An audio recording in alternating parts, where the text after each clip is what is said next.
in India about 6,000 years ago, and it was really challenging the spiritual beliefs of separating sex from spirituality. We think they're supposed to be separate, right? But Tantra brought them together, catalyzed spirituality with sexuality. So that was a big thing back then, especially. And even now, it's still a little more taboo. So what we can do is we can use the sexual energy to really heighten our ability to feel. Because if you guys think about sex, you're really feeling stuff, right? Sensations. Sometimes you're not feeling anything at all, which we're going to talk about later. But it allows you to be vulnerable with yourself. It's realness, it's very intimate, and it also makes you uncomfortable sometimes. So those moments of uncomfortability are perfect. Those are moments you get to learn yourself. Why am I uncomfortable? Why does this make me feel negative when it should be something positive for me? So the whole process of practicing meditation and using sexual healing is to get to notice the things that you want to balance, right? You can't really fix anything if you don't ever talk about it. So Tantra, if you guys have seen this system, this is really popular. This is the Kundalini. Is this better? This is the Kundalini system. So we have 7 chakras. A lot of us are used to seeing this, and this is the mainstream system. So the one that I practice is very similar. Any energy practice is pretty much the same thing. We're working with our energy bodies and chakras and trying to balance them. But this one is from the Kundalini system. So you have chakras that each resonate with certain mantras. These are vibrational patterns, vibrational codes. These vibrations affect the frequency of your whole body. So each of these has a mantra, and these mantras are codes that affect your emotions, and they also work on a conscious level to change our perceptions. So when we're working with holistic health, we're really trying to find alignment. Alignment of your mind, your emotions, and your physical function, your body, which includes sex. So the 5 elements, I'm going to introduce it to you. You do see there are 7 chakras, right? There's just the top, the crown, and the root one are what we think of as caps. So the purpose of the Tibetan 5-element system is to go out and harness infinite energy. We have infinite energy to harness in the universe, right? Tapping into that, we bring it back into our bodies. So now we have this intentionally charged energy inside of our bodies, right? And think about doing this while you're with a partner. So now you have 2 bodies who is intentionally honing in their energy, and you can use it actually with each other to balance your chakras. So we're going to talk about that later too. But the 5 elements are based on 5 chakra elements. So we have earth, I'll go in here. We have water, air, space, earth, and fire. So our water is in our head. This is our 3rd eye chakra. We have our throat chakra, which is your air. So you can just breathe and really sense that. It makes sense, right? And then you have your heart chakra, space. We're going to do the space element meditation later.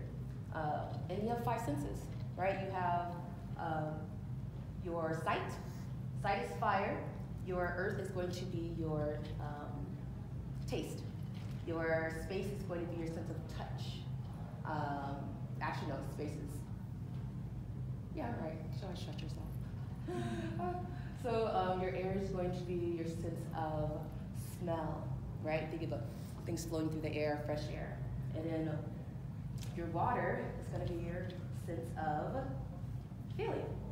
So we have all these chakras lined up, and they each correlate with senses, and they each correlate with what we call kleshas. So a klesha is a root poison. It's a Sanskrit term. It also is a detrimental emotion, if you guys have heard that. So we're talking about Chinese medicine.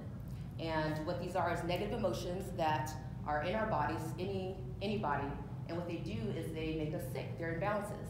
So we have our anger is a detrimental emotion, or a klesha. We have jealousy. You guys can think about jealousy being so damaging to our spirits.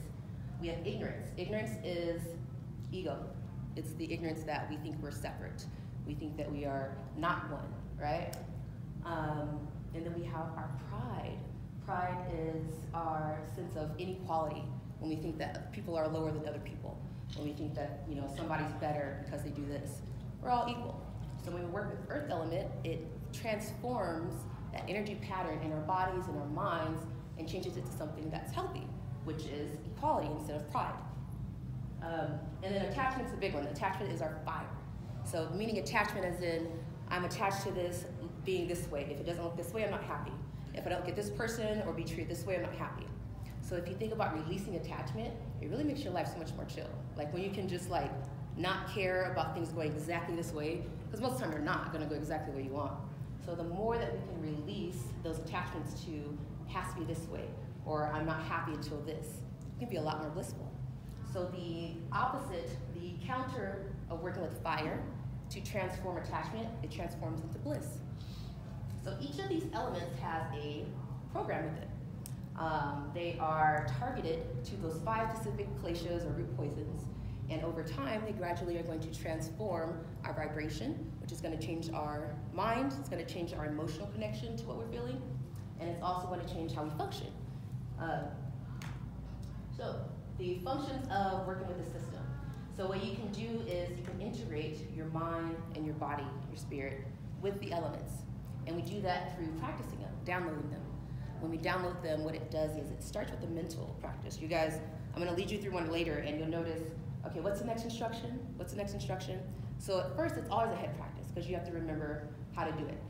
But as you keep on doing it, it's just this automatic thing that runs, and now you have this healing system in your body that runs automatically. So it's like I can go through an experience that usually I would get pissed off or it would ruin my day, but because I have this automatic healing system running in my body, it's going to process a lot faster, a lot easier, and I can learn a lot from that experience versus just getting pissed off. I actually learned why. How did that feel in my body? Where did I feel that in my body? And also, when you do that, what you're doing is you're connecting to humanity. And so when you have somebody else that's treating you badly or projecting on you, you're like, you know what, I can see this is just pain. You're projecting pain, or I can see that, you know, you're not knowing how to communicate in a way that's healthy. So I'm not gonna take it personally. I'm not gonna let my day be ruined because of your healing process.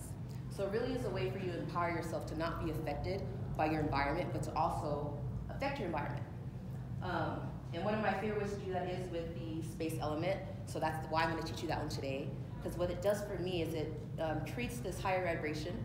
We use the heart center a lot. Every Tantra meditation that you do usually starts in the heart and ends in the heart. So space element is our master element.